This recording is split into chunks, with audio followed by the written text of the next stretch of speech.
Autrefois, d'ici, par beau temps, on distinguait les côtes de Corse. Vous êtes sûr? Et même certains soirs, par temps clair, on pouvait voir le coucher de soleil sur le Mont Blanc. Ah ah. Et là, que voyez-vous? Malheureusement, le jour où Blériot a traversé la Manche, il y avait un peu de brume. Oh, une très légère brume, mais suffisante pour rendre incertain le moment précis où l'aéroplane a touché les blanches falaises d'Albion. Ah oui, très regrettable. Mais aujourd'hui, l'air est assez limpide. Avec un petit peu de chance, on pourrait peut-être distinguer... Quoi donc? Là, je ne sais pas, je m'efforce de voir, mais dans le fond, je m'en remets à vous qui avez une bien meilleure vue que moi. Le plus beau, c'est lorsque le paquebot, ville de Clermont-Ferrand, est venu s'échouer juste là, devant. Flaf! L'étrave plantée tout droit. Vous parlez d'une impression. Ah, j'imagine, oui. Et ce pauvre Ascari. Ascari? Grand Prix de Monaco 1947. Sa voiture a quitté le circuit à la sortie du virage que vous voyez là-bas. 2 tonneaux. Et elle est venue s'immobiliser là, juste là, où il y a le garçon, tué sur le coup, sous nos yeux. Une roue folle est venue percuter la baie vitrée. On a cru que tout allait s'effondrer.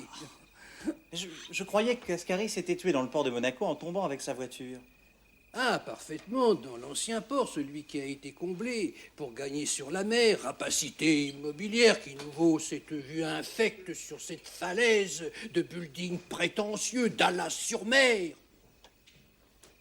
Avant, le désert commençait ici et déroulait ses dunes jusqu'à l'horizon.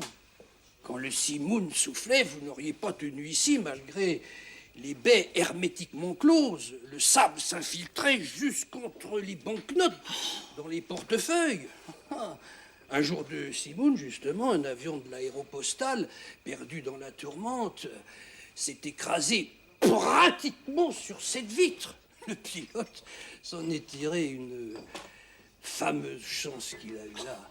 Tout l'hôtel a sablé le champagne jusqu'à l'aube. Oui, on ne peut pas dire que tous les événements que j'ai vus se dérouler sous mes yeux à travers cette baie vitrée ont eu un dénouement aussi heureux. Mais vous n'avez pas peur de rester là, exposé à tous les dangers? Peur? Oh! Je n'aurais jamais autant peur que le jour où je les ai vus de l'autre côté, face à moi, tous les 12. Moi, les mains liées derrière le dos, j'avais refusé que l'on me bandât les yeux, et l'officier, le bras levé. Il y en avait un, pauvre type, blanc comme un linge, je voyais son fusil trembler. Ces messieurs désirent quelque chose? Hein? Oh, oui. Que diriez-vous d'un petit whisky? Oui, c'est une idée, oui, avec 2 glaçons. Oui, non, sans glace pour moi. Très bien, messieurs. Et alors? Ah, longtemps, il y a eu la trace des balles sur cette vitre, un trou là, 2 autres à peu près ici, là, groupés.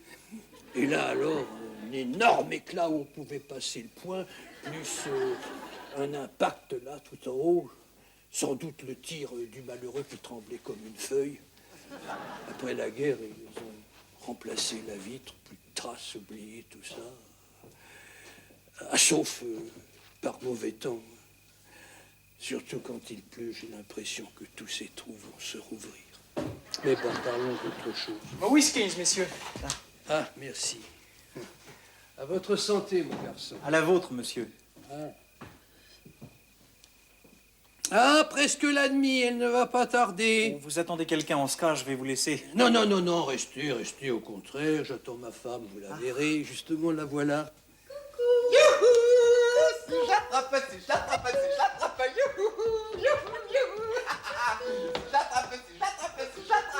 Vous croyez qu'ils vont repasser? Oh, ce serait de la folie, l'express de 23h34 va passer d'une seconde à l'autre.